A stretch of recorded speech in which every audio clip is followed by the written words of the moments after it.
Lokama Sise Osari Jowabi Melo, Sik Yoshemu Sura, Yajamaya. Visi Osari Bomya Halo, Chana Jowabi, Sichana Mu Mayare Boguri, Lokama Amyaji. Chana Mu Surago, Visi Osagale, Penainam, hopeful. The Cha Ayarigale, Penainam. Penainam, the Kanam Yadale, Chana Relu, Tia Yo. Evidamat to down the Kala Drema, Chana Mugu, Pere Suado. Tawara Chana Mugu, Penainaro, Tea Adida Pit. Tajabu, Sik Pioshim Boya, Sik Chana Boya, Loga Ludeha, below Susong, Sudam. The Yamadi Wu solution, Sik Chana Mu Yahweh, Evidama Kane. Amyavi, Boravada went to Rosiniha. Boravasa Hojaro Mugere, the Adama. A tight layout, Tishi Jadi. Say senses say a Jonet Kam. They are Nalon the Yim, say see Moo. Pay Chow Nine Yada, da Ledri Babe. Erelu Dama Adi, they are Adi Machine Boguria. Say see Lavi solution, Trapop Shamaya Pitat. Trapop Shamayare Kaja, the child needed net. Sik Pie Biao Mu, Josa Atoja. Erelu Josa Atode Kama. Jatana, the Guru, the Guru sent so that. Posi Lulu, Joyo to say it wet Lelu, so that Yamazagalo way. Jatana the Ku Tato Layo Nashi. Eh, they are no long term, they are at the net. Sik Joshemu, Yare Boku. Tawara Nyanjan, Sik Joshemu, Yanina. Loga Ludari has Sichana Mugu, Daudaja. Sichana Gochana, Eudama, Lulaja. Boravada Wineo, Boravada Win Mahode Boguri, Sichana Muksura. Yeran Shabuinija. Dajawo, Loga Ludari, do need it, check up Palelo say. Chanla go Lulajin Sura, do need it, check. Bevada Win Belumio Chip. Chana Chinyara Chibe. Say Mu, Joyonyara. Yes of Yagale, Dago, Hoja Tarashide. Duka Gama, Duka particular. Duka Gama, Luria Chana Janyare, Duka particular. Say Yera, Yumonia. Dajawo, say Ma Jaupi, Chana Ragu, Lola, Josa Atoja. Dodole. Josa Atode Bogore, Chana Duka Yala Loso, Mayabu. Mayara Bajan Loso, Chana Duka, Pin Nine, Sema, John Deago, Madilu, Dilupioa. The Chani de say Chana Mugu Sharaha. The Kanap Yada, say Chana Mu Yada Lolo, Shipi.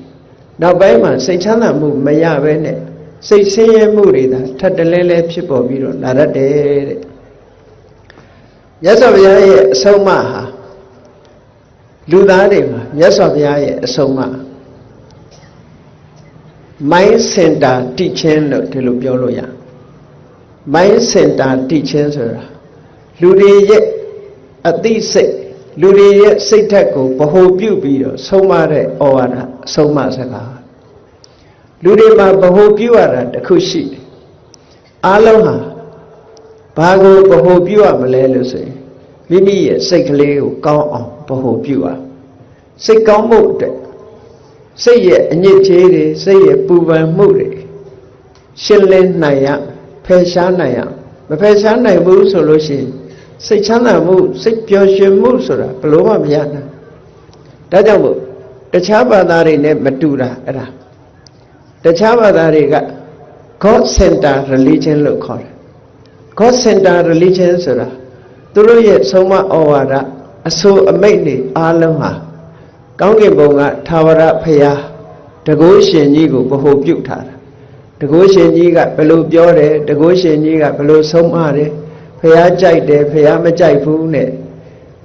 Eddie, Chicago, Boho Bubido. Paya the Kay, a Jack, Lina, Gentonian Sura, that shit. Yes, of Yaya Somaga, Dilom Hopu, Paya Somaga, Kosegu, choosing on Tabo, Pika Chit. လူတိုင်းဟာကိုယ်စိတ်ကိုဖြူစင်အောင်ကြိုးစားစိတ်ရဲ့အညစ်အကြေးတွေကိုဖယ်ရှားဖို့ကြိုးစားနိုင်အောင်ဒါကြောင့်မို့စိတ်ကိုဗဟုပြုပြီးတော့မြတ်စွာဘုရားကဆုံးမဩဝါဒပေးတာဒီဒေသနာတော်တွေဟာအမတန်မှထင်ရှားတယ်စိတ်တေနနိယတေလောကောတဲ့တတ္တလောကကြီးတစ်ခုလုံးကိုဘယ်သူကနေရှေ့ဆောင်နေသလဲလို့ဆိုရင်စိတ်ကရှေ့ဆောင်ဘာဖြစ်လို့စိတ်ကရှေ့ဆောင်လို့ဆိုကြည့်လေတရားဝဲလုပ်မယ်ဆိုလို့ရှိရင်လေ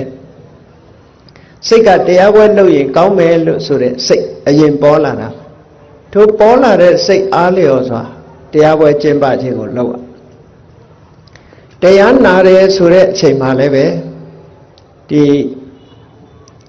တရားနာသွားရအောင်မယ်ဆိုတဲ့စိတ်ကအရင်ဖြစ်တယ်အဲ့ဒီတရားနာသွားရအောင်မယ်ဆိုတဲ့စိတ်ဖြစ်တဲ့နောက်မှာတကယ်တရားနာခြင်းဆိုတာဖြစ်လာ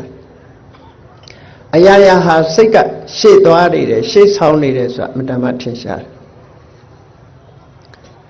မြတ်စွာဘုရားသခင်ကိုရောမြတ်က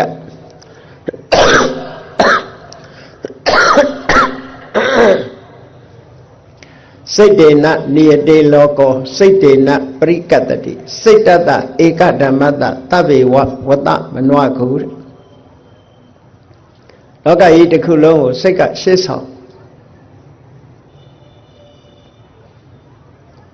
စိတ်ကနေရှေ့ဆောင်နေတယ်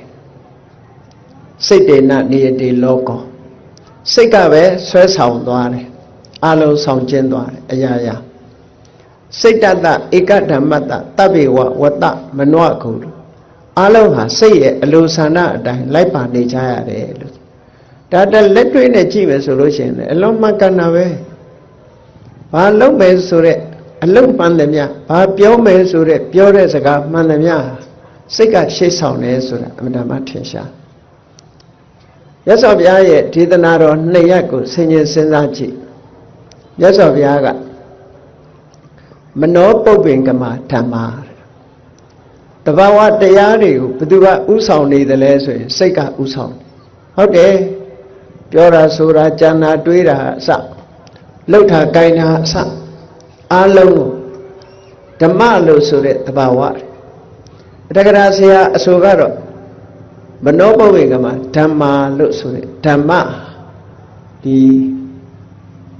စေတသိက်တရားတွေကိုသာရည်ညွှန်းပြီးတော့ဒီလိုဖွင့်ဆိုတာတော့အရင်ကဖွင့်ဆိုတဲ့သဘောပဲသို့တော်မြတ်စွာဘုရားတနည်းအားဖြင့်အဓိပ္ပာယ်ပြောမယ်ဆိုရင်မနောပုပ္ပင်ကမဓမ္မာဓမ္မလို့ဆိုတဲ့တဘာဝအရာခတ်သိမ်းကိုဆိုလိုတာအရာခတ်သိမ်းဆိုတာပြောဆိုတာပဲဖြစ်စေပြုလုပ်တာပဲဖြစ်စေကြံတွေးတာပဲဖြစ်စေဘယ်သူကနေဥဆောင်နေတော့ဆိုစိတ်ကနေဥဆောင်နေတယ်လို့ဒါလို့ဆိုတာစိတ်ကဥဆောင်ရုံဥဆောင်တာမဟုတ်ဘူးမနောတိဋ္ဌာမနောမယစိတ်ကနေကြီးမှုထားတယ်ကြီးမှုထားရုံနဲ့မကဘူးစိတ်ကအလုံးကိုဖန်တီးထားတယ်ဒီလိုဆိုတာပေါ့နော်ဒါဖြင့်ဘုရားမြတ်စွာရဲ့ဟောကြားတဲ့တရားတွေထဲမှာစိတ်တံပဓာနလို့ဆိုတာအမှန်တမ်းထင်ရှားတယ်စိတ်ကိုအဓိကထားဟောတာအဲ့တော့စိတ်ကိုအဓိကထားဟောသည့်အတွက်ကြောင့်စိတ်သာအရှိတရားရုပ်ဆိုတာအရှိတရားမဟုတ်ဘူးလို့ဆိုလိုတာလားဒီသိပ္ပံဆရာတွေစိတ်ကိုလေ့လာတဲ့ပုဂ္ဂိုလ်တွေရုပ်ကိုလေ့လာတဲ့ပုဂ္ဂိုလ်တွေပြောတဲ့စကားတစ်ခု idealism လို့ဆိုတာစိတ်သာအရှိတရားလို့ဆိုလို့အရာရာစိတ်သာပဲလို့ဒီလိုဆိုလိုတာလည်းမဟုတ်ဘူးမြတ်စွာဘုရားစိတ်သာအရှိတရားမဟုတ်ဘူးစိတ်လည်းရှိတယ်ရုပ်လည်းရှိတယ် materialism ဆိုတဲ့ရုပ်တရားသာအရှိတရားလို့ဒီလိုပြောတာလည်းမဟုတ်ဘူးရုပ်လည်းရှိတယ်စိတ်လည်းရှိတယ်ရုပ်လည်းရှိတယ်နာမ်လည်းရှိတယ်ဒီလိုဆိုလို့သို့တော်လည်းအရာခတ်သိမ်းကိုစိတ်ကဥဆောင်နေတယ်ဆိုတာကြတော့ဒါအမတ္တမမှန်ကန်အမတ္တမမှန်ကန်ကိုယ်ဘဝကိုလက်တွေ့ကိုယ့်ဟာကိုယ်စဉ်းစားကြည့်တစုံတစ်ခုပြောမယ်ဆိုရင်လည်းစိတ်ကအရင်တွေးတယ်တစုံတစ်ခုလုံးမယ်ဆိုရင်လည်းစိတ်ထဲမှာအရင်ဖြစ်တယ်ပြီးတော့မှပြောတယ်လုပ်တယ်ဆိုတာဖြစ်တယ်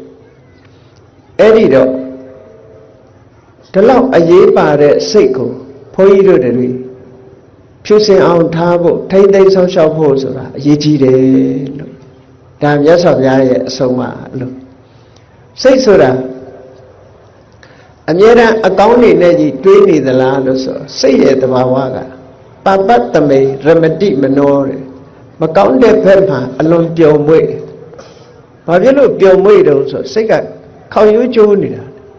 နော်ကာမဂုဏ်အာယုန်ဒီပေါ်မှာဆိုရင်လွယ်လင့်တကူဖြစ်တယ်ဆိုပါစို့ပွဲကြည့်သွားဖို့နဲ့တရားနာဖို့ဆိုရင်ပွဲကြည့်သွားဖို့ကအလေးပါတယ်ဒါအများစုကိုပြောတာနော်အများစုကိုပြောစိတ်ဟာတခြင်းနာထောင်ဖို့နဲ့တရားနာဖို့ဆိုလို့ရှိရင်တခြင်းနာထောင်ဖို့ကရာခိုင်နှုန်းများနေမှာပဲအမြဲတမ်းလူဦးရေတွေနဲ့တွက်ကြည့်လိုက်ဘာဖြစ်လို့လဲဆိုစိတ်ဟာအပျော်ပါးဘက်ကိုအမြဲတမ်းကိုင်းညွတ်နေတယ်ဒါကိုဆိုလိုတာမြတ်စွာဘုရားကပပတ္တမေရမတိမနောစိတ်ဆိုတာမကောင်းတဲ့ဘက်မှာပျော်မွေ့နေတယ်ပျော်မွေ့တယ်ဆိုတဲ့ကစိတ်ဟာလောဘနဲ့တွဲနေတယ်ဒေါသနဲ့တွဲနေတယ်မောဟနဲ့တွဲနေတယ်မာမာနတွေအိတ်သားတွေမစ္စရိယတွေနဲ့တွဲဖက်နေရသူတို့နဲ့တွဲပြီးတော့နေပြီးတော့ဖြစ်တာပို့ပြီးတော့စိတ်ကလွယ်ကူးနေတာဒါကြောင့်မို့လို့ပျော်မွေ့တယ်ဆိုတာအဲ့ဒီအဓိပ္ပာယ်လေးဖော်ပြကောင်းတဲ့အလုပ်လုပ်ဖို့ဆိုတာကြတော့စိတ်အားကိုမနှဲတွန်းပေးရတယ်လူတိုင်းဟာနော်ကောင်းတဲ့အရာဖြစ်ဖို့စိတ်အားတွေကိုပြင်ပေးရကိုယ့်ကိုဆုံးမပေးရတယ်မိဘဆွေမျိုးတွေကဆုံးမပေးရတယ်အဲ့ဒါလို့ဆုံးမတိုက်တွန်းနိုင်မှစိတ်ကလေးဟာကောင်းတဲ့ဘက်ကိုဥလှဲ့အနုမုံဆိုလို့ရှိရင်မကောင်းတဲ့ဘက်ကိုဥလှဲ့တာများတယ်ဒါကြောင့်မြတ်စွာဘုရားရဲ့အဆုံးအမစိတ်ကိုပြုပြင်ထိန်းသိမ်းဖို့လိုအပ်တယ်ဆိုတာအမှန်တမ်းထင်ရှားကိုယ်စိတ်ကိုပြင်နိုင်တဲ့ပုဂ္ဂိုလ်တွေဟာကောင်းကျိုးချမ်းသာတွေကိုရသွားကိုယ်စိတ်ကိုမနိုင်ဘူးဆိုတဲ့ပုဂ္ဂိုလ်တွေဟာဒုက္ခရောက်ကြတာပေါ့ဒါကြောင့်မို့တရားသိတယ်ဆိုတာစိတ်ကိုထိန်းနိုင်ဖို့သိတဲ့အသိမျိုးဒီလိုပြောလို့တာမြတ်စွာဘုရားကစိတ်ဟာမကောင်းတဲ့စိတ်နဲ့ကောင်းတဲ့စိတ်ဒီနှစ်ခုခွဲခြားလိုက်မကောင်းတဲ့စိတ်ဆိုတာလောဘနဲ့တွဲနေတဲ့စိတ်ဒေါသနဲ့တွဲနေတဲ့စိတ်မောဟနဲ့တွဲတဲ့စိတ်မာမာနတွေအိတ်သားတွေမစ္စရိယတွေနဲ့တွဲတဲ့စိတ်ဒါမကောင်းတဲ့စိတ်ဒီလိုဆိုလို့ကောင်းတဲ့စိတ်ဆိုတာတရာနဲ့တွဲတဲ့စိတ်တတိနဲ့တွဲတဲ့စိတ်ဝိရိယနဲ့ပညာနဲ့ကောင်းမြတ်တဲ့တဘာဝတရားတွေနဲ့အလောဘနဲ့တွဲတယ်အဒေါသနဲ့တွဲတယ်အမောဟနဲ့တွဲတယ်မေတ္တာနဲ့တွဲတယ်မုရိတာကရုဏာနဲ့တွဲတယ်မုရိတာနဲ့တွဲတယ်အဲ့ဒါလို့ကောင်းတဲ့သဘာဝတရားတွေနဲ့တွဲဖက်လာတဲ့စိတ်ဟာကောင်းတဲ့စိတ်လို့ဒီလိုပြောတာဒါဖြင့်ဒီစိတ်နှစ်ခုဟာမကောင်းတဲ့လောဘဒေါသမောဟတွေနဲ့တွဲဖက်လာတဲ့စိတ်ဟာအဲ့ဒီစိတ်ကိုမထိမ့်သိမ့်ဘူးဒီစိတ်နဲ့စကားပြောမယ်ဒီစိတ်နဲ့ကြံတွေးမယ်ဒီစိတ်နဲ့စကားပြောမယ်ဒီစိတ်နဲ့အလုပ်လုပ်မယ်ဆိုရင်ဘာဖြစ်လာနိုင်တော့ဆိုရသော်များမနတာစီပဒုဋ္ဌေနဘာတတိဝါကရောတိဝါမကောင်းတဲ့အကုသိုလ်တရားတွေနဲ့တွဲဖက်ထားတဲ့စိတ်ပျက်စီးနေတဲ့စိတ်နဲ့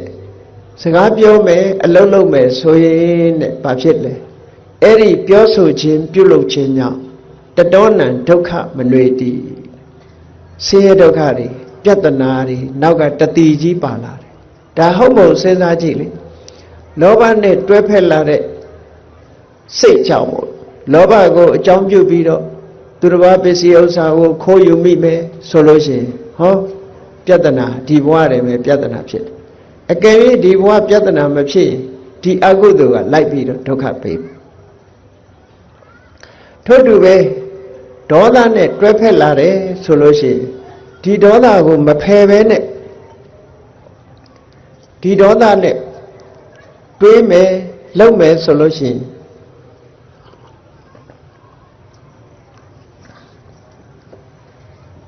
ဒီဘဝတွေမှာပြဿနာတွေတက်လာမှာဒေါသအလျောက်ပြုလုပ်မိတဲ့အခါမှာလောကမှာကြည့်လေရာဇဝမှုတွေလုပ်တဲ့ပုဂ္ဂိုလ်တွေဒေါသအလျောက်တစုံတစ်ခုကျွလွတ်မိပြီဆိုတော့လောကမှာရှိတဲ့လူသတ်မှုတွေနော်ရိုက်နှက်မှုတွေ ဒါတွေဟာဘာကြောင့်ဖြစ်နေတုံးဆိုဒေါသကြောင့်ဖြစ်တယ်ဒေါသနဲ့တွဲနေတဲ့စိတ်ကြောင့်ဖြစ်တယ်ဒီလိုဆိုလိုတာပေါ့တူတူဆဲဆုံမှုတွေဂုံတိုင်မှုတွေဒါမျိုးတွေလည်းဖြစ်လာလောကမှာရာဇဝမှုတွေဆိုတာဟာလောဘနဲ့တွဲတဲ့စိတ်ကြောင့်ဖြစ်တယ်ဒေါသနဲ့တွဲတဲ့စိတ်ကြောင့်ဖြစ်တယ်ဒီလောဘဒေါသစတဲ့အကုသိုလ်တွေဟာအဗ္ဗဒမ္မဒီလူလောကကြီးကိုဒုက္ခပေးတယ်လို့ဒီလိုပြောတာဘာဖြစ်လို့လဲဆိုတော့ဒေါသကိုအခြေခံပြီးတော့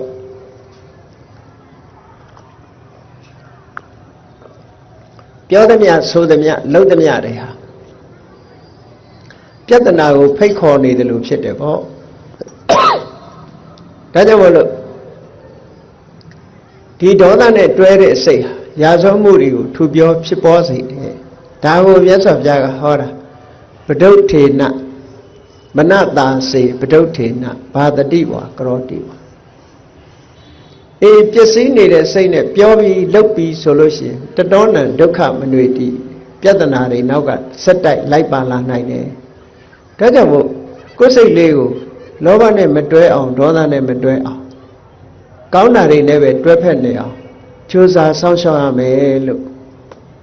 ဒီလိုစိတ်နဲ့ပတ်သက်ပြီးတော့ဟောတဲ့ဒေသနာတွေမြောက်များစွာရှိတယ်ကဲကောင်းတဲ့အရာတွေနဲ့တွဲတယ်တတိနဲ့တွဲတယ်ပညာနဲ့တွဲတယ်ကောင်းမြတ်တဲ့အလောဘနော်စွန့်လူခြင်းဆိုတဲ့အလောဘမုဒ္ဓိမှုကင်းခြင်းဆိုတဲ့အဒေါသအရာရာမှာပညာနဲ့ဆင်ញင်ခြင်းလို့ဆိုတဲ့အမောဟဒီသဘာဝတရားတွေနဲ့တွဲဖက်လာတဲ့စိတ်တရားနဲ့တွဲဖက်လာတဲ့စိတ်ကြတော့ဘာဖြစ်လဲမနတာစီပတန်နေနဘာတတိဝါကရောတိဝါကောင်းတဲ့သဘာဝတရားတွေနဲ့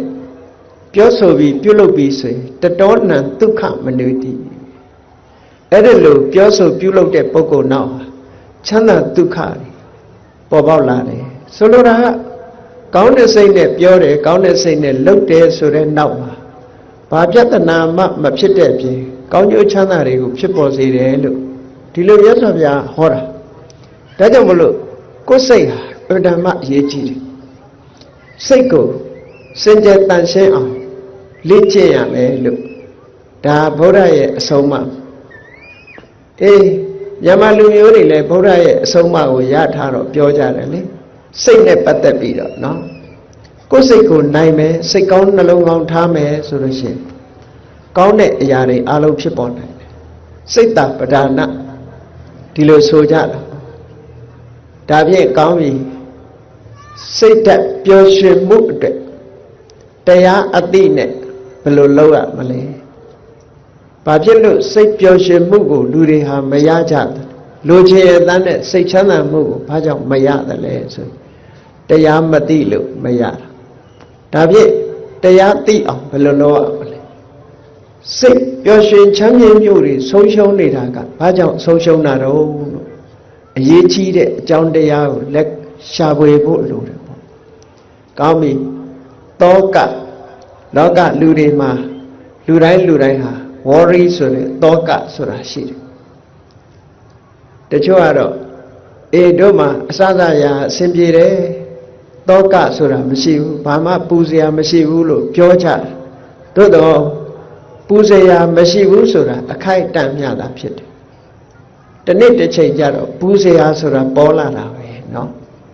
ပူစရာကဘယ်ကလာတာတော့ပူတာကဘယ်ကလာတာပူတာကိုစိတ်ပူပန်တာကိုတောကလို့ခေါ်တယ်အဲ့ဒီတောကရဲ့သဘာဝဘယ်သူနဲ့တွဲတာတော့ဆိုဒေါသနဲ့တွဲလာတာစိတ်ထဲမှာအလိုမကျဖြစ်ပြီးတော့ခံစားရတဲ့ခံစားမှုမျိုး worry လို့ခေါ်တယ်စိတ်ပူပန်မှုတွေတနည်းအားဖြင့်တော့ stress ပေါ့စိတ်ဖိစီးမှုတွေဘာနဲ့ပတ်သက်ပြီးတော့ဖြစ်လိမ့်ရှိတော့ဆိုရင်ကိုယ့်ရဲ့ဥစ္စာဒနာတွေပျက်စီးဆုံးရှုံးတဲ့အခါတောကဖြစ်တယ်သို့မဟုတ်ကိုယ့်ရဲ့ဆွေမျိုးသားချင်းတွေပျက်စီးဆုံးရှုံးတဲ့အခါတောကဖြစ်တယ်ပျက်စီးဆုံးရှုံးဖို့အရေးကြုံလာတဲ့အခါမျိုးမှာတောကဖြစ်တယ်ဒီလိုဥစ္စာဒနာတွေဆွေတွေမျိုးတွေအပေါင်းအသင်းတွေပျက်စီးဆုံးရှုံးမှုနဲ့ကြုံတဲ့အခါမှာတောကဖြစ်လာတယ်ဆိုတဲ့အခါ ဒီတောကဘာကြောင့်ဖြစ်ရတော့လို့တောကရဲ့အကြောင်းကိုကြည့်တဲ့အခါကျတော့ဥစ္စာဒနာအပေါ်မှာတွေ့တာချင်းမမောခြင်းငါဟာလို့သိမ့်ပိုက်ထားခြင်းဆိုတဲ့တဏှာပဲ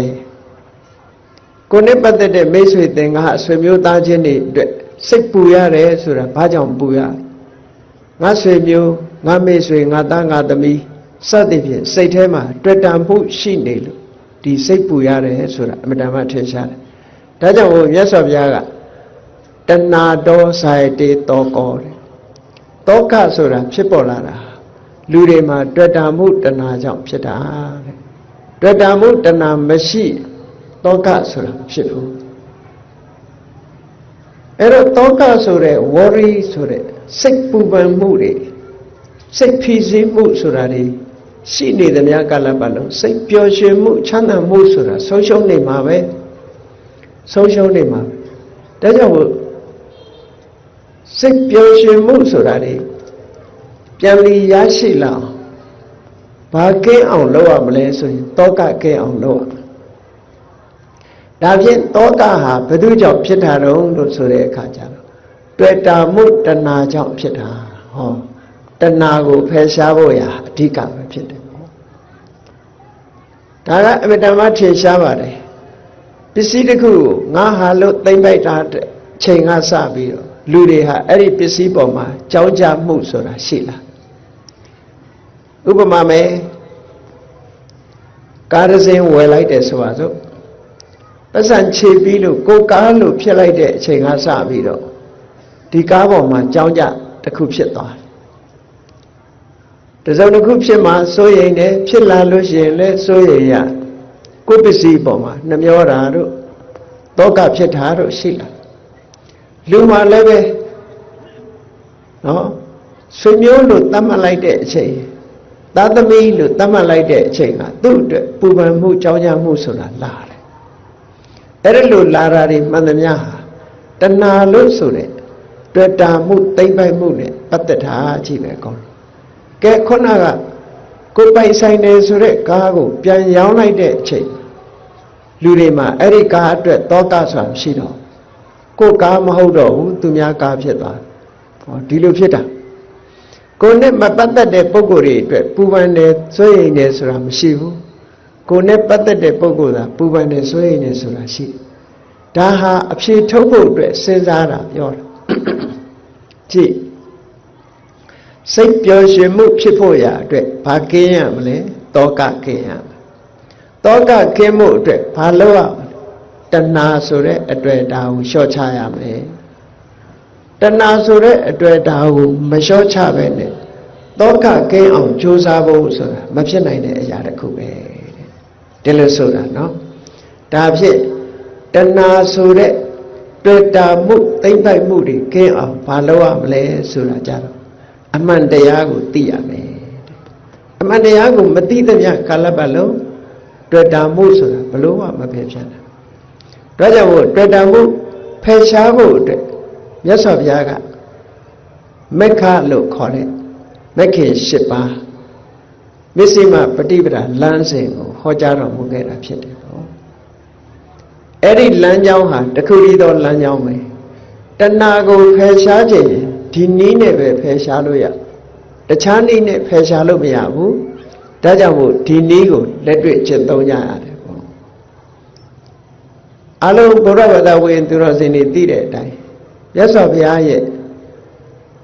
မက္ခလို့ခေါ်တယ်မက္ခေ၈ပါးအကျင့်တရားသို့မဟုတ်မစ္စည်းမပฏิပဒါမစ္စည်းမပฏิပဒါရဲ့အဓိပ္ပာယ်ကဘာလဲလို့ဆိုရင်အလဲအလတ်ကျင့်တယ်လို့ဆိုတဲ့အဓိပ္ပာယ်ကဆိုလိုတဲ့အဓိပ္ပာယ်ကချမ်းသာကိုသာခံစားပြီးတော့နေတာမျိုးမဖြစ်ရဘူးဆင်းရဲခံသိရင်ခံရမယ်ချမ်းသာဒုက္ခကိုလည်းခံစားသိတဲ့လောက်ခံစားသိတဲ့ချမ်းသာဒုက္ခဆိုခံစားရမယ်ဆင်းရဲဒုက္ခကိုလည်းခံစားတဲ့ဆင်းရဲဒုက္ခခံစားရမယ်လို့နောက်တစ်ခါဆင်းရဲခံစားတဲ့အခါမှာအကျိုးမရှိတဲ့ဒုက္ခခန္ဓာမျိုးမလုပ်ရဘူးအကျိုးရှိတဲ့ဒုက္ခခန္ဓာတော့လုပ်ရမယ်ဒီလိုဆိုလိုတာနော်မစ္စည်းမပฏิပဒါအတိတ်တပည့်စကြာထဲမှာဟောထားတယ်ဒီ ကာမေတုကာမတုခံလိကနုယောကောအတ္တကိလမထာနုယောကောကာမချမ်းသာခံစားတဲ့အကျင့်နဲ့ခန္ဓာကိုယ်ဆင်းရဲပင်မအောင်ကျင့်တဲ့အကျင့်ဒီနှစ်ခုရှောင်ရှားခြင်းဒီဒိဋ္ဌိကဆိုလိုတာကကာမချမ်းသာကိုသာရှောင်ရှားရမယ်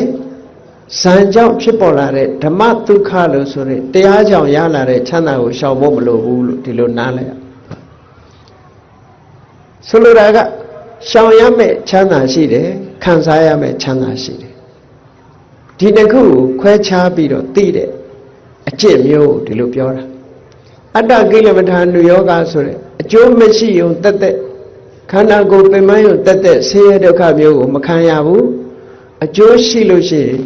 အယိုးကြည်ကြည်အရေခမ်းခမ်းကြိုးပမ်းအထောက်ရမယ်ဒီဒုက္ခမျိုးတော့ခံရမယ်ဒီလိုဆိုတာနော်မျက်စိမှာပฏิပဒါဆိုတာအလယ်သွားထိုင်းနေတာကိုပြောတာမဟုတ်ဘူးဆိုလိုတာကရွေးချယ်တာခံစားတဲ့ချမ်းသာလားမခံစားတဲ့ချမ်းသာလားခံတဲ့ဒုက္ခလားမခံတဲ့ဒုက္ခလားဒီကိုကွဲကွဲပြားပြားသိပြီးတော့ရွေးချယ်ပြီးတော့ကျင့်သုံးနိုင်တာကိုမျက်စိမှာပฏิပဒါလို့ဒီလိုဆိုတာပေါ့အေးအဲ့ဒီမျက်စိမှာပฏิပဒါလို့ဆိုတဲ့မဂ္ဂင်၈ပါးအကျင့်တရားအလုံးဘုရားဘာသာဝင်တွေသိတဲ့အတိုင်းတမ္မာဒိဋ္ဌိကိုလုံးမဲ့လုပ်ငန်းနဲ့ပတ်သက်ပြီးတော့အမှန်မြင်တာအမှန်မြင်ဖို့အတွက်အမှန်တွေးရမယ်တမ္မာသင်္ကပ္ပအမှန်တွေးတဲ့အခါမှာအမှန်တွေးပြီးတော့အမှန်ပြောတာဖြစ်သောကြောင့်တမ္မာဝါစာတွေးပြီးတော့လူတွေဟာလှုပ်တာဖြစ်သောကြောင့်တမ္မာသင်္ကမ္မန္တအမှန်တွေးအမှန်လှုပ်တဲ့ပုဂ္ဂိုလ်ရဲ့အသက်မွေးဝမ်းကြောင်းဟာမှန်ကန်တာဖြစ်သောကြောင့်တမ္မာအာဇီဝမှန်ကန်တဲ့အသက်မွေးရှိတယ်ဆိုတာပြင်းနေလို့မဖြစ်ဘူးကြိုးစားအထောက်ရမယ်တမ္မာဝါယာမကြိုးစားပြီးဆိုလို့ရှိရင်တတိရှိဖို့လိုအပ်တယ်တမ္မာတတိစိတ်ဓာတ်တည်ငြိမ်မှုဟာအမှန်သိဖို့အတွက်အရေးပါတယ်တမ္မာသမာဓိလို့ဟောဒီ၈ခုနဲ့ဖွဲ့စည်းထားတာအဲ့ဒီ၈ခုနဲ့ဖွဲ့စည်းထားတဲ့ဒီ၈မျိုးကိုမက္ခလို့ခေါ်တာပေါ့မက္ခဆိုတာဒီ၈ခုရဲ့အဖွဲ့အစည်းကိုပြောတာ၈ခုပါတော့ဒီစိတ်ရဲ့စွမ်းအားတွေကိုမက္ခလို့ခေါ်တာဘာဖြစ်လို့မက္ခလို့ခေါ်တာတော့ဆိုရင်နိဗ္ဗာန်လိုချင်တဲ့ပုဂ္ဂိုလ်တွေရှာရမဲ့ကျင့်သုံးရမဲ့တရားဖြစ်သောကြောင့်မက္ခလို့ခေါ်တယ်တဲ့ဒါအဓိပ္ပာယ်တစ်ခုနောက်တစ်ခုကနိဗ္ဗာန်ကိုရှားဖွေပေးတတ်သောကြောင့်မက္ခလို့ခေါ်တယ်နောက်အဓိပ္ပာယ်တစ်ခုကကိလေသာတွေကိုဖယ်ရှားပြီးတော့နိဗ္ဗာန်သို့သွားရောက်တတ်တဲ့တရားဒါကြောင့်လို့မက္ခလို့ခေါ်တယ်လို့မက္ခဆိုတဲ့ပါဠိစကားလုံးရဲ့အဓိပ္ပာယ်ကိုသိထားလို့ရှိရင်ဒီတရား၈မျိုးဖွဲ့စည်းထားတဲ့ဒီတရား၈မျိုးနဲ့ဖွဲ့စည်းထားတဲ့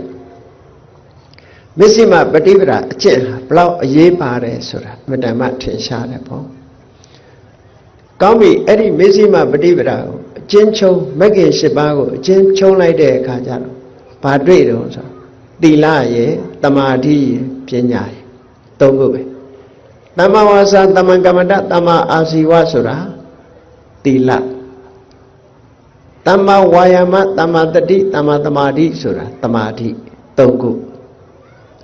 တမ္မာဒိဋ္ဌိနဲ့တမ္မာသင်္ကပ္ပကပညာလို့အကျဉ်းချုပ်လိုက်တဲ့အခါကျတော့သီလသမာဓိပညာကျင့်စဉ်တစ်ခုဖော်ထုတ်ပြီဒါဖြင့်မဂ္ဂင်၈ပါးမှာကျင့်တဲ့အခါမှာသီလကစပြီးတော့ကျင့်တာဖြစ်ရတဲ့နဲ့ဘာဖြစ်လို့တမ္မာဒိဋ္ဌိတို့တမ္မာသင်္ကပ္ပတို့ကိုရှေ့ကထားရတယ်လဲလို့ဆိုတော့မကျင့်ခင်လည်းအမှန်မြင်ဖို့လိုတယ်ကျင့်နေတုန်းလည်းအမှန်မြင်ဖို့လိုတယ်ကျင့်ပြီးတဲ့နောက်မှလည်းအမှန်မြင်ဖို့လိုတယ်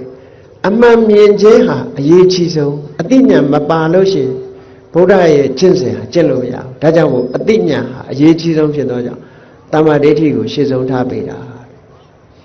မမှန်ကန်ကန်မြင်ဖို့ကသီလဆောက်တိမ်လည်းပဲမှန်ကန်တဲ့အမြင်နဲ့မှန်ကန်တဲ့အတွေးရှိဖို့လိုတယ်တမာတိကျင့်စဉ်ကိုကျင့်ရင်လည်းမှန်ကန်တဲ့အမြင်နဲ့မှန်ကန်တဲ့အတွေးရှိဖို့လိုတယ်ဒါကြောင့်တမ္မာဒိဋ္ဌိနဲ့တမ္မာသင်္ကပ္ပကိုရှေ့ရထားဆိုတာတကယ်တော့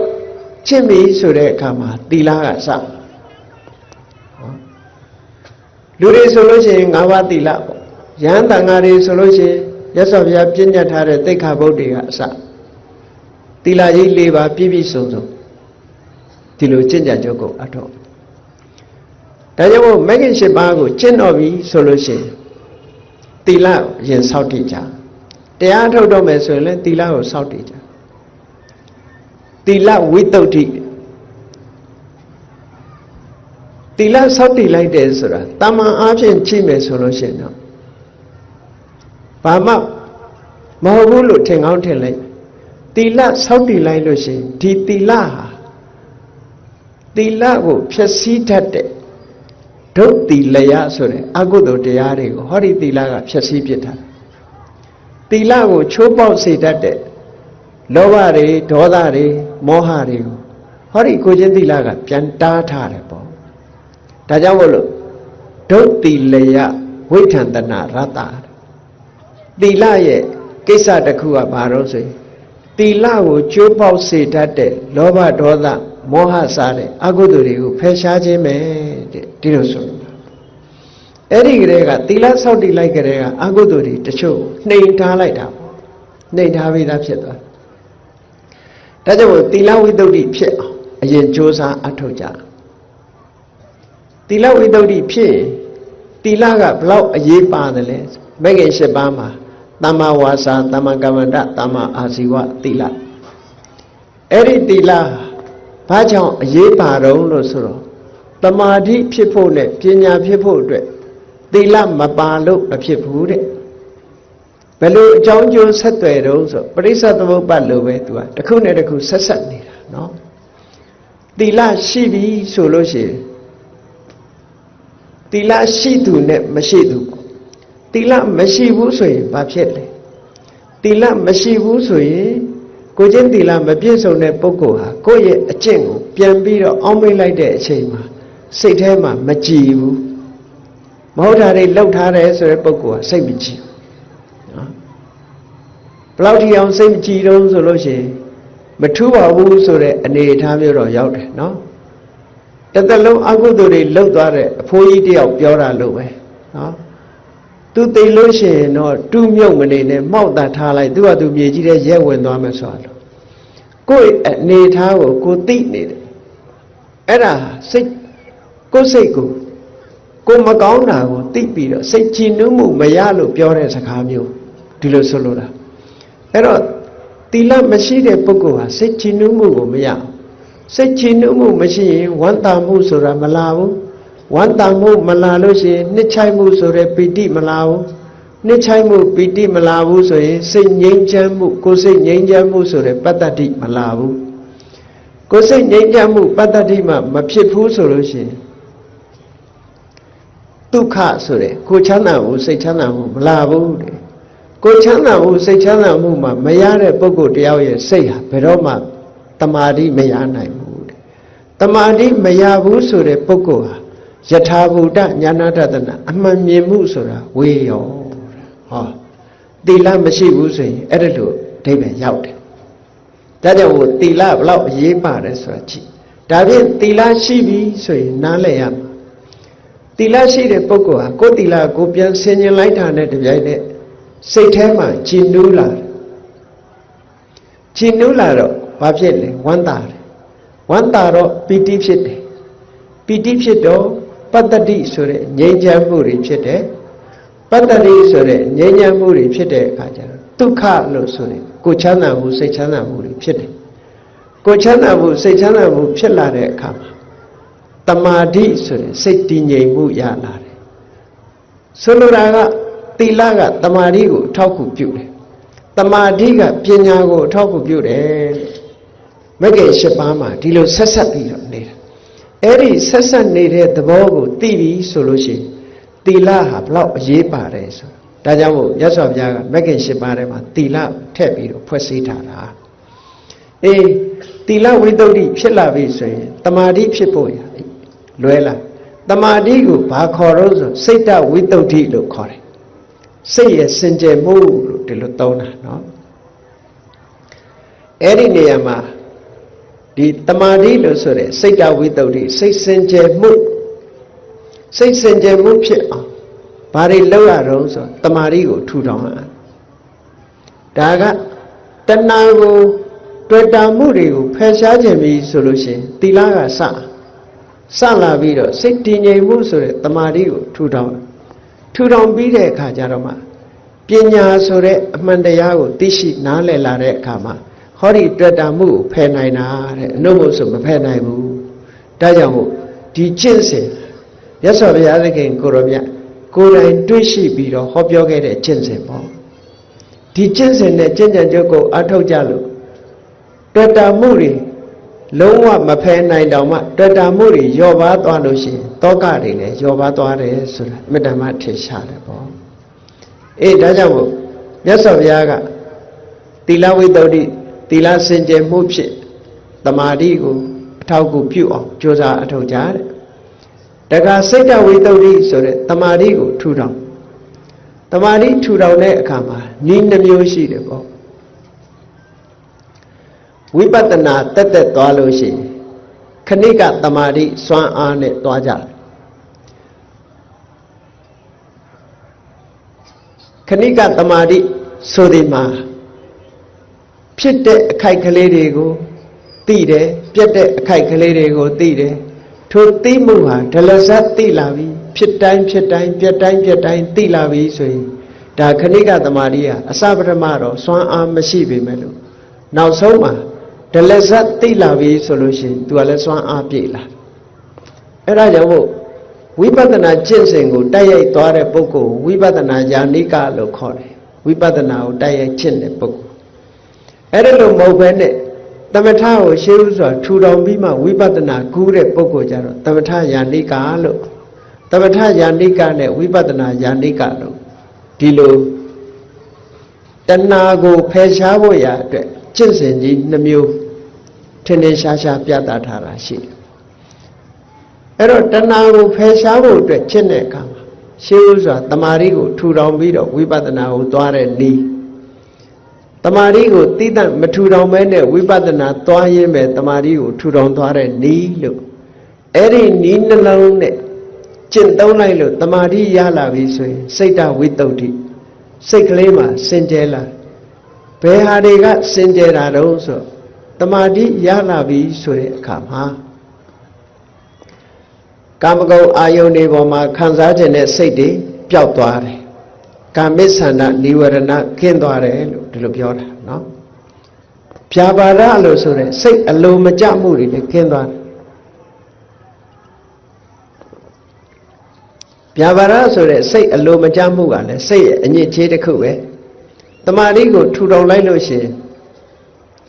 ကာမိစ္ဆန္ဒကိုလည်းဖယ်ရှားနိုင်တယ်ဗျာပါဒကိုလည်းဖယ်ရှားနိုင်တယ်ကောင်းတဲ့လုပ်ငန်းပေါ်မှာစိတ်မဝင်စားဘူးစိတ်ဆုပ်နစ်တယ်ဆိုတဲ့ဌိနမိတ်္ဓကိုလည်းဖယ်ရှားနိုင်တယ်စိတ်အလေအလွတ်နေစိတ်တွေကိုစူးစီးလို့မရဘဲနဲ့စိတ်တွေလေလွတ်နေတယ်ဆိုတဲ့ဥဒိစ္စကိုလည်းဖယ်ရှားပြစ်နိုင်တယ်တခါစိတ်ပူပန်နေတဲ့ကုက္ကုဆဆိုတာကိုလည်းဖယ်ရှားပြစ်နိုင်တယ်စိတ်ထဲမှာတန်တရားမကင်းမှုဆိုတဲ့ဝိသိကိစ္စကိုလည်းဟောဒီတမာရီတရားကဖယ်ရှားပြစ်နိုင်တယ်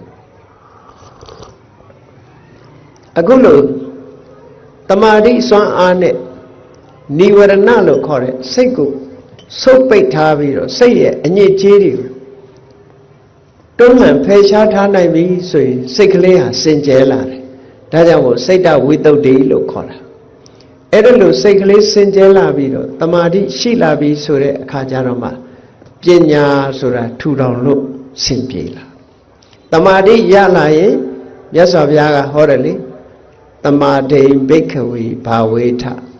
စိတ္တယံတို့တမာတိကုတ္တနံဖြစ်အောင်လုပ်ကြတိုးပွားလောင်လုပ်ကြတမာဟိတောယထာဘုတံဇာနာတိပတ္တိတဲ့တမာတိရနေတဲ့ပုဂ္ဂိုလ်တယောက်ဟာအမှန်အကန်မြင်နိုင်တယ်သိနိုင်တယ်လို့ဒီလိုဟောတာဒါကြောင့်မို့လို့တမာတိဟာပညာကိုလမ်းဖွင့်ပေးတာဖြစ်တယ်ပေါ့သီလဝိတ္တုနဲ့တမ္မာဝါစာတမ္မာကမ္မန္တတမ္မာအာစီဝဆိုတဲ့မဂ်ခင်၃ပါးကိုကြိုးစားအထုတ်ပြီးတော့စိတ်တဝိတ္တုတမ္မာဝါယာမတမ္မာတတိတမ္မာသမာဓိဆိုတဲ့ကျင့်စဉ်တစ်ခုကျင့်အဲ့ဒီကနေပြီးတော့ပညာဆိုတဲ့စခန်းကိုတက်ပြီးလို့ဆိုတဲ့အခါကျတော့ဝိပဿနာကျင့်စဉ်တစ်ခုကျင့်ညာတယ် အဲ့တော့ဝိပဿနာကျင့်စဉ်တစ်ခုကျင့်ပြီဆိုရင်ဘယ်ကစရလဲလို့ဆိုနာမရူပပြိစေတာဉာဏ်ကစဒါအခုပြောနေတာတရားသိရင်စိတ်ပျော်ရွှင်ဆိုအခုလို့သိတဲ့အခါမှာစိတ်ပျော်ရွှင်မှုတွေဒါအစစ်မြင့်ဆုံးကိုပြောတာနော်ဒီကြားထဲမှာတာမန်တွေးတောယုံနဲ့လည်းပဲ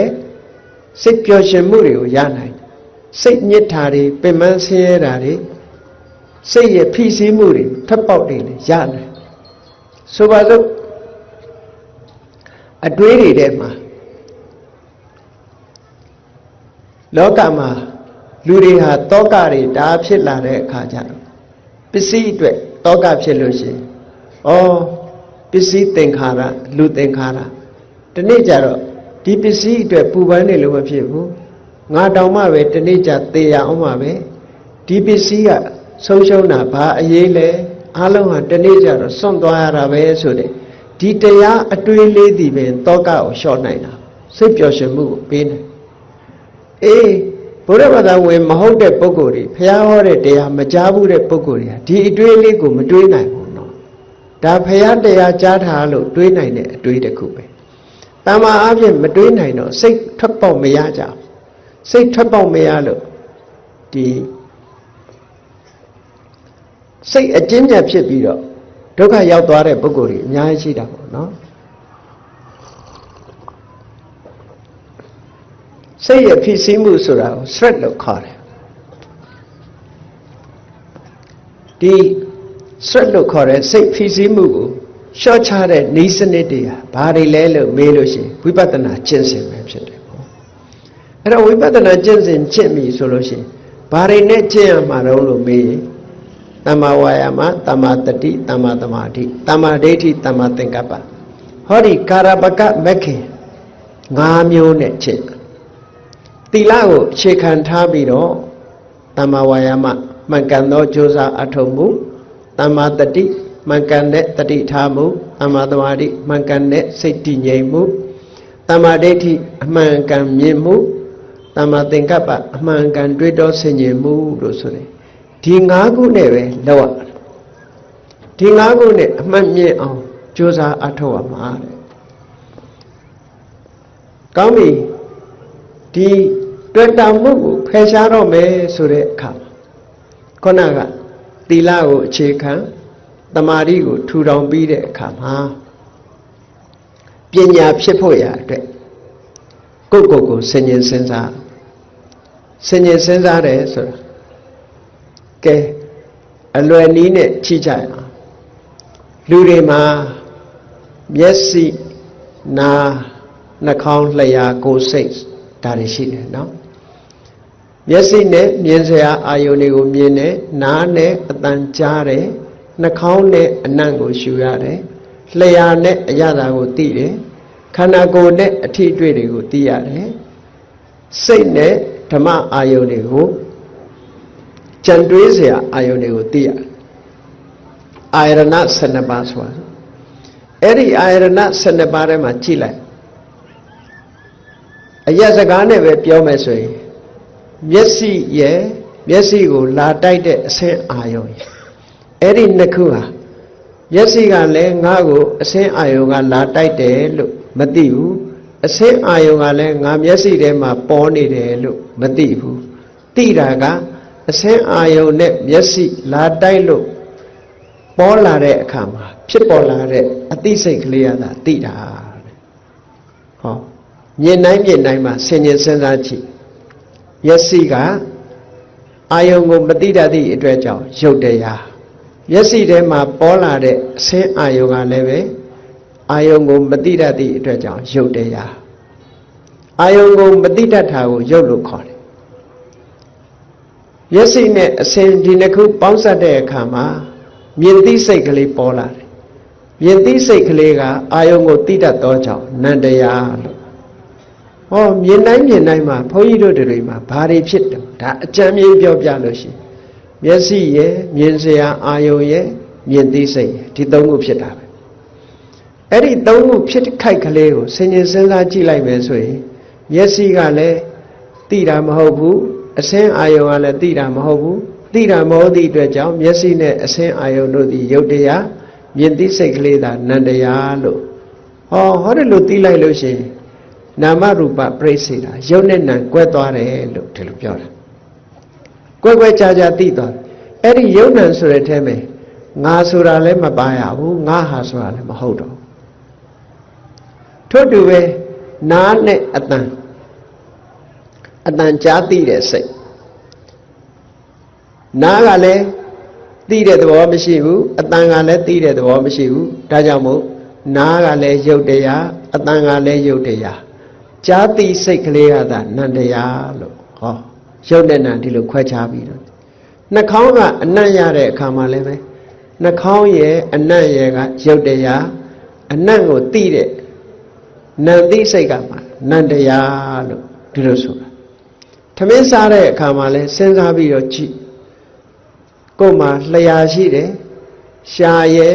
စားတဲ့အစာအာဟာရအရသာရဲ့ထမင်းကလည်းရုပ်အတိမရှိသည့်အတွက်ကြောင့်ရုပ်တရားရှားကလည်းရုပ်တရားရှားကလည်းရုပ်တရားအရသာကလည်းရုပ်တရားအရသာကိုသိတဲ့စိတ်ကသာနန္တရားလို့ထမင်းစားရင်လည်းဆင်ញင်လိုက်မယ်ဆိုရင်ရုပ်နဲ့နံဒီလိုကွဲသွားထိုင်းနေရင်လည်းခန္ဓာကိုယ်ကနေပြီးတော့ကျမ်းပေါ်ထိုင်းနေလို့ကျမ်းပေါ်ထိနေတယ်ကလထိုင်ပေါ်ထိုင်းနေလို့ကလထိုင်နဲ့ထိနေတယ်ဆိုတဲ့နေရာမှာကြည့်ခန္ဓာကိုယ်ရဲ့ထိเสียအာယုံရဲ့နှစ်ခုပေါင်းတာခန္ဓာကိုယ်ကလည်းယုတ်တရားထိเสียအာယုံကလည်းယုတ်တရားထိမှန်သိနေတာလေးကထိသိစိတ်လေးကသာနန္တရားလို့ဒီလိုဆင်ញင်လိုက်ရင်ဒါယုတ်နဲ့နံနဲ့ဒါအလွယ်တကူကွဲနိုင်တဲ့နည်းကိုပြောတာအဲ့ဒါလို့ယုတ်နဲ့နံကွဲသွားတခါဓမ္မနဲ့မနနဲ့အာယုံအသိစိတ်ဓမ္မဆိုတဲ့အာယုံကြတော့သူကရုပ်တရားတွေလည်းပါတယ်မျက်စိနဲ့မြင်ရတာမဟုတ်ဘူးနှာခေါင်းနဲ့နားနဲ့ကြားရတာမဟုတ်ဘူးနှာခေါင်းနဲ့နမ်းရှူရတာလည်းမဟုတ်ဘူးလျှာနဲ့အရသာခံရတာလည်းမဟုတ်ဘူးခန္ဓာကိုယ်နဲ့ထိတွေ့တာလည်းမဟုတ်ဘူးစိတ်แท้ကနေပြီးတော့ကြံတွေးပြီးတော့သိရတဲ့အသိ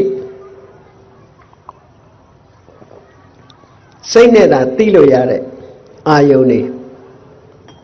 အဲ့ဒါတွေကိုလည်းပဲရုပ်တရားတွေကိုလည်းဓမ္မလို့ခေါ်တယ်ဒီနေရာမှာတခါစိတ်ကိုစိတ်နဲ့သိတဲ့အခါမှာသိเสียအာယုန်စိတ်ကလည်းဒီနေရာမှာဓမ္မလို့ခေါ်တယ်နိဗ္ဗာန်ကိုမျက်မှောက်ပြုတဲ့ပုဂ္ဂိုလ်တွေကြတော့စိတ်နဲ့နိဗ္ဗာန်ကိုအာယုန်ပြုနိုင်တယ်အာယုန်ပြုလို့ရတဲ့နိဗ္ဗာန်ဟာလည်းပဲဓမ္မပဲ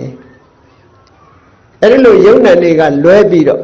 အမြင်နာမပညာတွေကလည်းစိတ်နဲ့သိရတာမို့သူကလည်းပဲအာယုန်တစ်ခုပဲပညာကိုလည်းဓမ္မလို့ခေါ်တယ်အဲ့တော့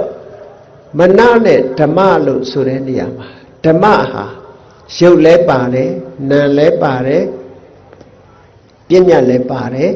နိဗ္ဗာန်လည်းပါတယ်လို့ဒါတွေအလုံးကိုခြုံငုံပြီးတော့ဓမ္မဆိုတဲ့ခေါင်းစည်းအောက်မှာထည့်လိုက်တာလို့ဒီလိုမှတ်ရရူပယုံတတ္တယုံကဏ္ဍယုံရတ္တယုံဖွတ်တ္တပါယုံဒီအာယုံ၅ပါးကလွဲတဲ့ဉာဏ်နဲ့အာယုံတွေမှန်သမျှအောင်ဓမ္မလို့ဒီလိုပြောတာနော်စိတ်နဲ့သိရတဲ့အရာတွေလို့တာမန်အားဖြင့်ဒီလိုပြောလို့ရတယ်ပေါ့အဲ့ဒီမှာဘုန်းကြီးတို့တွေယုံနဲ့နံကွဲပြားခြားနာသွားပြီဆိုလို့ရှိရင်အားလုံးကိုဆင်ခြင်စဉ်းစားကြည့်လိုက်လို့ကိုယ်တဏ္ဍာမှာယုံနဲ့နံနှမျိုးကွဲပြားခြားနာသွားပြီကွဲပြားမြင်ပြီဆိုရင်ဒါနာမရူပပရိစ္ဆေဒဉာဏ်လို့ခေါ်တယ်နာမရူပပရိစ္ဆေဒဉာဏ်ရှင်းတန်လာအောင်ထပ်တလဲလဲကြည့်ဖို့လိုတယ်ထပ်တလဲလဲယုံနဲ့နံကွဲနေအောင်ကြိုးစားအထောက်ရကြိုးစားအထုတ်တဲ့အခါမှာတတိနဲ့ပညာဟာအရေးကြီးဆုံးပဲပေါ့ခန္ဓာကိုယ်ရဲ့လှုပ်ရှားတဲ့အမူအရာတိုင်းကိုယုတ်တဲ့နာကိုဆင်ញင်စဉ်းစားပြီးတော့နာမရူပပရိစ္ဆေဒဉာဏ်ရင့်တန်အောင်ကြိုးစားရမယ်အဲ့ဒါလို့ကြိုးစားလို့နာမရူပပရိစ္ဆေဒဉာဏ်ရင့်တန်လာပြီဆိုတဲ့အခါကျဘာဖြစ်တုံဆိုတတ္တဝါလို့ခေါ်เสียဘာမှမရှိပါလားယုတ်နဲ့နာနှမျိုးပဲရှိတာပဲလို့ဆိုတာကွဲပြားခြားနာလားသိလားတတ္တတင်ညာတတ္တဝါဆိုတဲ့အထင်အမြင်ဟာပျောက်သွားတယ်အဲ့ဒီပျောက်သွားသည့်ထိအောင်ယုံနဲ့နံနှမျိုးသာရှိတယ်ဆိုတာ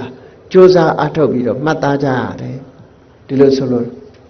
တတ္တတင်ညာပျောက်သည့်ထိအောင်ယုံနံကိုစဉ်းစားရမယ် အဲ့ဒါလို့ယုံနဲ့နံကိုဆင်ញင်စဉ်းစားရင်တတ္တဝါဆိုတာပျောက်သွားပြီအမျိုးသားအမျိုးသမီးဆိုတာလည်းပျောက်သွားပြီငါသူတစ်ပါးဆိုတာလည်းပျောက်သွားပြီအလုံးဟာယုံနဲ့နံနှမျိုးသာရှိတယ်လို့ဒီလိုသိလာ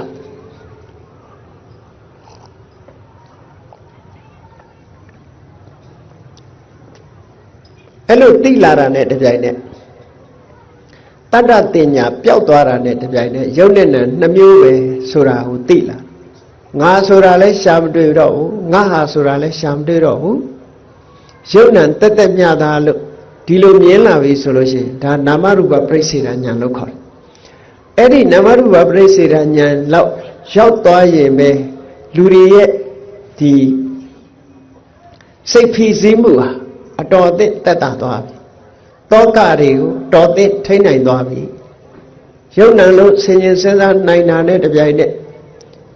ငါဆိုတာမရှိဘူးငါဥစ္စာဆိုတာမရှိဘူးယုံနဲ့လည်းနှမျိုးသာရှိတယ်လို့ဒီအတိလေးဝင်လာတာနဲ့တပြိုင်နက်တောကဆိုတာတဏှာဆိုတဲ့တွေ့တာမှုကရောကျသွားပြီးတော့တဏှာဆိုတဲ့တွေ့တာမှုရောကျသွားတာနဲ့တပြိုင်နက်တောကဆိုတာရောနေသွားတာပဲဆိုလိုတာကတောကကိုပယ်ခြင်းရင်တွေ့တာမှုကိုဖယ်ဖို့ပဲလို့တယ်တွေ့တာမှုကိုဖယ်ခြင်းလို့ရှိရင်အတိညာနဲ့မှဖယ်လို့ရတယ်တဲ့ဒါပြောတာနော်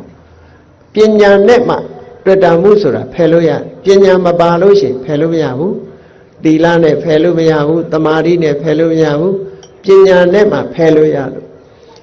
အခုလိုနာမရူပပရိစ္ဆေဒဉာဏ်ရလာပြီဆိုတာနဲ့ဒိဋ္ဌိဝိတ္တုဒ္ဓိမှန်ကန်တဲ့အမြင်တစ်ခုစင်ကြယ်တဲ့အမြင်တစ်ခုကိုရလာပြီလို့ဒီလိုပြောတာပေါ့အဲ့ဒီလိုစင်ကြယ်တဲ့မြင်တစ်ခုရလာခြင်းဒီပဲလေအခြေခံအားဖြင့်တရားသိလာတရားသိလာလို့ရှိရင်တောကဆိုတာနဲလာတွေ့တာမှုတွေညော့လာသည့်အတွက်ကြောင့်တရားသိလင်စိတ်ပျော်ရွှင်ဆိုတာအဲ့ဒီအချိန်မှာအတော်အသင့်ပျော်ရွှင်ချမ်းမြေ့မှုရရှိလာနိုင်တယ်ကဲအဲ့ဒီကနေတဆင့်တက်ပြီးတော့ဆင်ញင်စဉ်းစားလိုက်တဲ့အခါမှာဘာတွေတွေ့ရတော့လို့ဆိုအကြောင်းနဲ့တကွအကျိုးနဲ့တကွရုပ်နံတွေကိုတိုးချက်ပြီးတော့သိလာဘယ်လိုသိလာတော့လို့ဆိုခုနကနေရာကိုပဲကြည့်မျက်စိနဲ့အဆင်းအာယုံစုံစည်းမှုကိုအကြောင်းပြုပြီးတော့မြင်သိစိတ်ပေါ်တယ်မျက်စိရဲ့အဆင်းအာယုံရဲ့ဒီနှစ်ခုပေါင်းစုံလိုက်တော့မှမြင်သိစိတ်ပေါ်တာမပေါင်းစုံခင်ကမြင်သိစိတ်မပေါ်ဘူးဒါကြောင့်မျက်စိနဲ့အဆင်းအာယုံသည်အကြောင်းတရားမြင်သိစိတ်သည်အကျိုးတရားလို့ဟောအကြောင်းအကျိုးတွေဒီလိုမြင်လာအဲ့လိုအကြောင်းအကျိုးတွေထိအောင်မြင်လာလို့ရှိရင်ပစ္စယပရိက္ခဉာဏ်လို့ခေါ်တယ်ပစ္စယပရိက္ခဉာဏ်ရလာလို့ရှိရင်ကင်္ခာဝိတရဏဝိတ္တုတိသူဘာသူဖြစ်တာလားဖြစ်ခြင်းလို့ဖြစ်နေတာလားဆိုတဲ့တန်တရားတွေမဝင်တော့ဘူးတန်တရားတွေမှန်သမျှကိုကြော်လွားသွားနိုင်တယ်လို့ဒီလိုဆိုလို့တာနော်အဲ့တော့အတိညာဟာတစ်ဆင့်ပြီးတစ်ဆင့်တက်လာယုံနဲ့နံကိုကွဲပြားခြားနာသိသွားလို့ရှိရင်အမြင်စင်ကြယ်သွားပြီအမြင်စင်ကြယ်သွားပြီးတဲ့နောက်အကြောင်းကိုပါစဉ်းစားဆင်ခြင်နာလိုက်လို့ရှိရင်တန်တရားတွေခင်းသွားပြီကြည်ဒီတဲ့တိုးတက်လာတဲ့အခါကျပရိစ္ဆေသမုပ္ပါဒ်နဲ့တွဲဖက်ပြီးတော့မြတ်စွာဘုရားဟောထားတာကြည်မျက်စိနဲ့အဆင်းအာယုံဆုံလိုက်တဲ့အခါမှာမြင်သိစိတ်ပေါ်တယ်မျက်စိရဲ့အဆင်းအာယုံရဲ့မြင်သိစိတ်ရဲ့ဒီသုံးခုဆုံလိုက်တဲ့အခါမှာဖတ်တဆိုတာပေါ်လာတယ်နော်ဖတ်တဆိုတာပေါ်လာတယ်အဲ့ဒါကိုသုတ်တံပါဠိတော်တွေမှာမြတ်စွာဘုရားဟောတာသက္ခုံစပဋိစ္စရူပေစ္စဥပ္ပစ္စတိသက္ခုဝိညာဏတိဏံသင်္ကတိဖတ်တော်မျက်စိနဲ့အဆင်းအာယုံကိုအကြောင်းပြုပြီးတော့မြင်သိစိတ်ပေါ်တယ်ဒီသုံးခုကြောင့်ဖတ်တဆိုတာပေါ်တယ်ဒါသုံးခုကြောင့်ဖတ်တဆိုတာပေါ်တယ်ဆိုတဲ့စကားနဲ့ပရိစ္ဆေသမုပ္ပါဒ်ကြတော့တလယရဏပစ္စယဖတ်တော်လို့ဒီလိုပဲဟောတယ်နော်ဒီမှာကြတော့ပို့ပြီးတော့အသေးစိတ်ဟောတဲ့သဘောတလယရဏပစ္စယဖတ်တော်ဆိုတာနဲ့အတိပ္ပယ်ဟာတူတူပဲပေါ့နော်သက္ခုံစပဋိစ္စရူပေစ္စဥပ္ပစ္စတိသက္ခုဝိညာဏတိဏံသင်္ကတိဖတ်တော်ဟိုတုန်းကတော့တလယရဏပစ္စယဖတ်တော်လို့ပြောလိုက်တာအခုဒီကြတော့တိဏံသင်္ကတိဖတ်တော်လို့ဒီလိုခေါ်တာနော်ဟိုတုန်းကအာရဏ6ပါးထဲမှာပဲရောပြီးတော့တွင်းပြီးတော့မြတ်စွာဘုရားဖတ်တာဖြစ်ပုံကိုဟောတယ်ဒီကြတော့ စက္ခုနဲ့ရူပယုတ်ဒီအာယရဏနှစ်ပါးပေါင်းစုံမှုကြောင့်မြင်သိစိတ်ပေါ်တယ်မြင်သိစိတ်ပေါ်လာမှဖတ်တာပေါ်တယ်လို့ဒီလိုဟောတာဒီဟာကြတော့ပို့သိစိတ်တယ်လို့ဒီလိုဆိုကဲပရိစ္ဆာသမုပ္ပါဒ်နဲ့ဒါတူတူပဲသလယရဏပစ္စယဖတ်တော်နဲ့တူတူပဲဟောဖတ်တာဆိုတာပေါ်လာတယ်ဖတ်တာဆိုတဲ့အဓိပ္ပာယ်ကအာယုန်နဲ့စိတ်နဲ့ဆက်သွယ်တာကိုပြောတာဖတ်တာပစ္စယဝေဒနာတဲ့အာယုန်နဲ့စိတ်နဲ့ဆက်သွယ်တဲ့အခါကျတော့စိတ်ရဲ့ခံစားမှုလေးတွေပေါ်လာတယ်အဲ့ဒီစိတ်ရဲ့ခံစားမှုကြတော့ဝမ်းသာတာရှိတယ်ဝမ်းနည်းတာရှိတယ်စိတ်ရဲ့ခံစားမှုတွေပေါ်လာအဲ့ဒီထိအောင်လူရဲ့တဘာဝဒါတွေကသိဖို့ရတယ်သိအောင်ကြိုးစားသိအောင်ကြိုးစားအဲ့ဒီနေရာမှာမသိလိုက်ဘူးဆိုရင်ဘာဖြစ်တုံးဆိုဝေဒနာပစ္စယတဏှာဆိုပြီးတော့လာပြန်တော့အဲ့ဒါကြတော့တတိနဲ့ပညာကင်းမဲ့သွားလို့ရှိရင်တဏှာဆိုတာလာပြီးတဲ့အခါမှာနောက်ကတောကဆိုတာဝင်တော့တာပဲတဲ့အေးဒါကြောင့်မို့လို့သလယရဏပစ္စယဖတ်တော်ဖတ်တာပစ္စယဝေဒနာလို့ဆိုတဲ့နေရာမှာဒီသဘာဝတရားတွေကိုရှုနိုင်မှတ်နိုင်ပွားနိုင်ပြီနာမရူပပရိစ္ဆေဒဉာဏ်နဲ့ပစ္စယပရိက္ခဉာဏ်နဲ့ဆုံးသတ်နိုင်ပြီဆိုတဲ့အခါကျတော့ဝေဒနာပစ္စယတဏှာဆိုတာမလာတော့ဘူးတဏှာကိုဖမ်းချုပ်ထားနိုင်တဏှာဖြစ်ဖို့အတွက်မဖြစ်အောင်ကြောင်းတရားတွေကိုဖယ်ရှင်းထားနိုင်ပြီဟောနာမရူပပရိစ္ဆေဒဉာဏ်နဲ့ပစ္စယပရိက္ခဉာဏ်ဒီဉာဏ်နှစ်ခုရလာလို့ရှိရင်တဲ့သာသနာတော်မှာယတ္တိမှုရပါပြီဘုရားဘာသာဝင်ဆိုလိုတာကဘုရားဘာသာအစစ်ဖြစ်ပြီလို့ဒီလိုပြောတာနော်ဒါဖြင့်ဉာဏ်တဲ့ပုဂ္ဂိုလ်တွေဘုရားဘာသာအစစ်မဟုတ်သေးဘူးလားဆိုခိုင်မာတဲ့ဘုရားဘာသာမဟုတ်သေးဘူးနော်ဘုရားဘာသာဖြစ်ခြင်းတော့ဖြစ်နေမယ်အစစ်ဆိုတာဘယ်တော့မှမပြောင်းလဲတဲ့အရာကိုပြောတာအဲ့တော့တာမန်သိတဲ့ဘုရားဘာသာဝင်ကတခြားဘာသာဝင်နေရဲ့ပြောဆိုမှုတွေပေါ်မှာနားယောင်ပြီးတော့ဘာသာပြောင်းခြင်းလည်းပြောင်းသွားနိုင်တယ်အခုလောက်ထိအောင်သိသွားပြီဆိုတဲ့အခါကျတော့ဒါသာလည်းအမှန်တရားလို့ဆိုပြီးတော့ဗုဒ္ဓဘာသာပေါ်မှာရင်းရိုင်ခြင်းဆိုလိုတာကမြတ်စွာဘုရားရဲ့အဆုံးအမပေါ်မှာရင်းရိုင်ခြင်းမရှိဘဲနဲ့အခိုင်အမာယတ္တိနိုင်သွားပြီလို့အဲ့ဒါကိုပဲသုလသောတာပန်လို့လည်းခေါ်တယ်ပေါ့အဲ့ဒီအဆင့်လောက်ရောက်အောင်ဘုန်းကြီးတို့တွေစ조사အထုတ်ရင်ဒါကိုပြောတာတရားသိလင်စိတ်ပျော်ရွှင်ဒီကနေဆက်ပြီးတော့တရားဓမ္မကိုသိအောင်ကြိုးစားကြမယ်ဆိုလို့ရှိရင်ဘာကြောင့်စိတ်ပျော်ရွှင်တာတော့ဆိုရင်တရားသိလို့ရှိရင်တွေ့တာမှုကိုဖယ်ရှားနိုင်တယ်တွေ့တာမှုကိုဖယ်ရှားနိုင်လို့ရှိရင်တောကဆိုတာမလာဘူးတောကမလာလို့ရှိရင်စိတ်ပျော်ရွှင်ချမ်းမြေ့မှုကိုရတယ်လို့ဒီနည်းကလွဲလို့တခြားနည်းမရှိဘူးတဲ့ဒါကြောင့်မို့မြတ်စွာဘုရားကမဟာတတိပဋ္ဌာနာတုတ်မှာဧကာယနောအယံဘိက္ခွေမေခောတတ္တနာဝိတုဒ္ဓိယတောကပရိဒေဝနံတမတိတ်ကမာယဒုက္ခဒေါမနတနာအထင်ကမာယညာယတအဓိကမာယနိဗ္ဗာနတသစ္စိကရိယာယလို့ဆိုပြီးတော့ဟောထားတာလေဒါတတိပဋ္ဌာန်လို့ဆိုပေမဲ့တတိတစ်ခုတည်းပြောတာမဟုတ်ဘူးဒီထဲပဲတမ္မာဒိဋ္ဌိတမ္မာသင်္ကပ္ပတမ္မာဝါယာမတမ္မာတတိတမ္မာသမာဓိအကုန်လုံးပါတယ်အဲ့ဒီတရားအထုတ်တာအလုံးကိုခြုံငုံပြီးတော့ပြောတာဟောဒီမဂ္ဂင်၈ပါးဆိုတဲ့အကျင့်တရားဟာတခုတည်းသောလမ်းကြောင်းပဲဘာအတွက်လဲလို့ဆိုရင်တတဝါတွေစိတ်ဖြူစင်မှုအတွက်တခုတည်းသောလမ်းကြောင်းပဲတောကပရိဒေဝနံတမတိတ်ကမာယတောကတွေဖယ်ရှားဖို့ပရိဒေဝတွေကြော်လွှားဖို့တခုတည်းသောနည်းပဲဒုက္ခဒေါမနတနာကိုယ်ဆင်းရဲမှုစိတ်ဆင်းရဲမှုတွေကိုချုပ်ငြိမ်းဖို့ဆိုတာလေတခုတည်းသောနည်းလမ်းပဲနိဗ္ဗာန်လမ်းကြောင်းကြီးကိုတွေးရှိဖို့ညာယတအဓိကမာယနိဗ္ဗာန်လမ်းကြောင်းပေါ်ရောက်ဖို့နိဗ္ဗာန်လမ်းကြောင်းကိုတွေးဖို့ဆိုတာလေတခုတည်းသောနည်းပဲလမ်းကြောင်းဆိုတာတွေးမှလျှောက်လို့ရတာလေလမ်းပြောင်းနေလို့ရှိရင်ရောက်မှာမဟုတ်ဘူးဒါကြောင့်မို့ဒီအကျင့်ချင်းမှနိဗ္ဗာန်လမ်းကိုတွေးမှဖြစ်တယ်ပေါ့အေးနိဗ္ဗာန်လမ်းကြောင်းအတိုင်းလျှောက်ပြီဆိုရင်နိဗ္ဗာန်တသစ္စိကရိယာနိဗ္ဗာန်ကိုမျက်မှောက်ပြုမယ်အဲ့ဒါလို့